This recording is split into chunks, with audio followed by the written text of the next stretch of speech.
Salut les amis, j'espère que vous allez bien. Aujourd'hui, je vais vous parler d'un verset de la Bible qui m'interpelle quand même pas mal. Je vous le lis rapido. C'est dans Job 3, au verset 25, et ça dit ceci: « Ce que je crains, c'est ce qui m'arrive, ce que je redoute, c'est ce qui m'atteint. » Et je pense qu'il y en a plusieurs ici, là, aujourd'hui, qui se disent, c'est ça en fait, je redoute ça, ça m'arrive.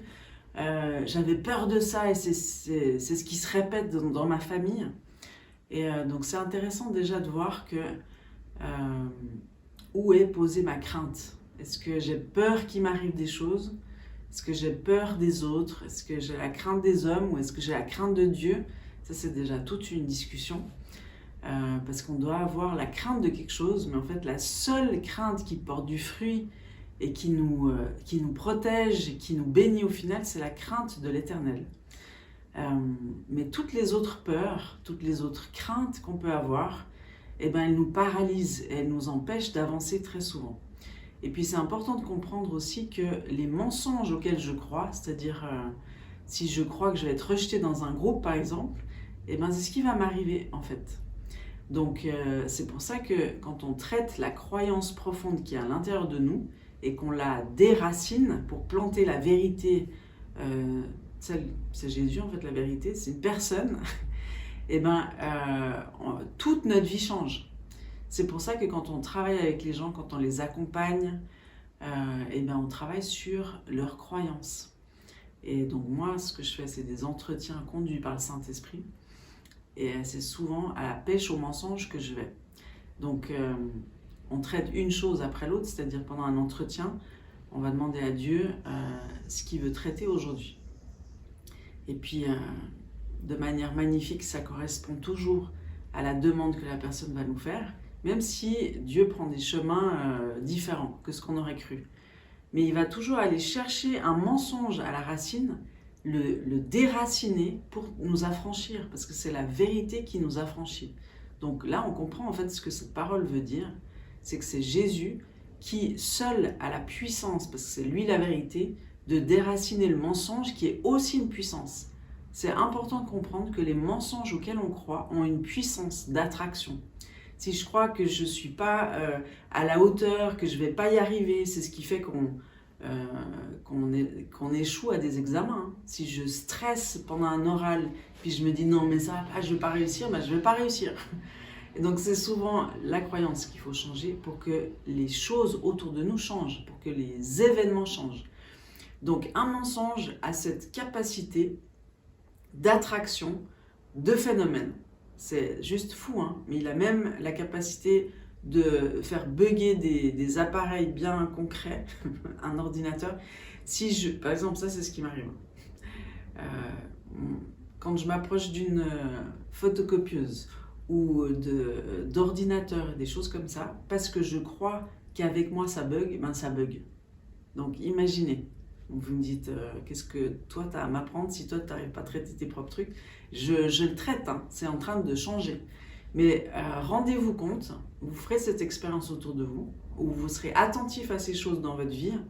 Ce que tu crois de manière profonde, c'est ce qui t'arrive. Donc le seul moyen de sortir de ces mécanismes-là, c'est d'accueillir l'amour du Père, parce que déjà c'est l'amour parfait qui bannit la crainte. Et c'est de cette crainte-là dont je vous parle. Et l'amour parfait, il vient d'où? Il vient du Père, de Dieu le Père. C'est le seul amour qui est parfait et qui a cette capacité de bannir la crainte. Après, cet amour du Père, nous, on le porte aussi, donc on peut accompagner les gens à être libérés de la crainte, à être libérés des mensonges. Parce que c'est le mensonge qui amène la crainte, où on va dire, à la racine de toute crainte, de toute peur, il y a un mensonge. Et c'est souvent ça, ce que je crains, c'est ce qui m'arrive. Donc pour sortir de ça, il faut déjà mettre en lumière le mensonge auquel tu crois. Et puis, il faut que tu commences à accueillir celui qui est le seul qui peut déraciner ces mensonges. C'est Jésus, c'est la vérité qui porte. Mais phénomène intéressant, c'est que cette vérité qui est une personne, qui est Jésus, elle a aussi le pouvoir d'affranchir ceux qui ne croient pas en lui.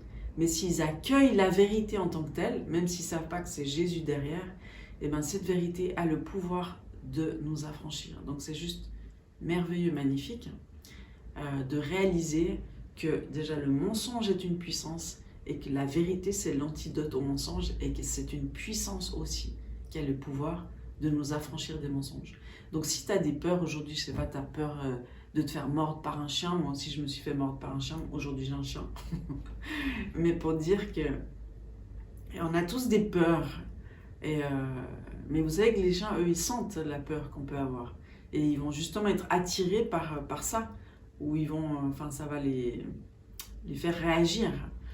Donc dis-toi une chose, c'est pas le monde qui va être changé autour de toi, mais c'est le système de croyance que tu portes à l'intérieur qui, une fois qu'il est traité et renouvelé, ben, tu verras que tout autour de toi change.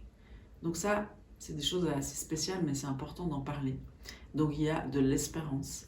L'espérance, c'est que la vérité, elle va t'affranchir de la puissance du mensonge qui a cette capacité d'attraction autour de toi. Et elle peut justement l'anéantir et puis attirer d'autres choses à toi, des bonnes choses. Donc je veux vraiment te bénir aujourd'hui, te dire qu'il y a beaucoup d'espérance en Dieu surtout, dans la vérité aussi et tous les principes que Dieu déploie. Même si tu t'accroches seulement à ces principes sans connaître Dieu encore, eh bien, tu en seras déjà au bénéfice. Alors passe une belle journée, à tout bientôt. Ciao.